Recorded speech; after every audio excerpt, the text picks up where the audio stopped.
هاجر في سبيل الله والذين هاجروا في الله من بعد ما ظلموا لنبوئنهم في الدنيا حسنة ولأجر الآخرة أكبر لو كانوا يعلمون.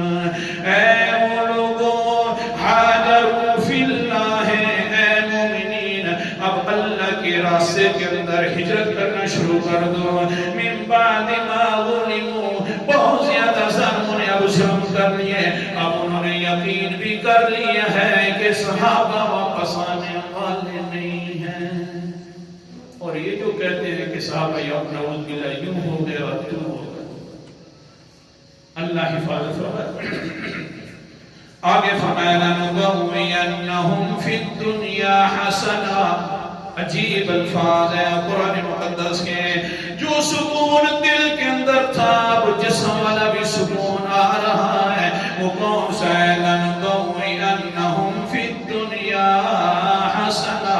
اب ہم تمہیں ٹھکانہ دیں گے، خوبصورت ٹھکانہ دیں گے دنیا کے اندر، جس کے ساتھ تمہارے جسم بھی بڑے پرسکون ہو جائیں گے اور باقی رہے گی آخرت والا اجر الآخرت اکبر. اور آخرت والا اجر جو ہے، آخرت والا ٹھکانہ جو ہے وہ تو بہت بڑا ہے.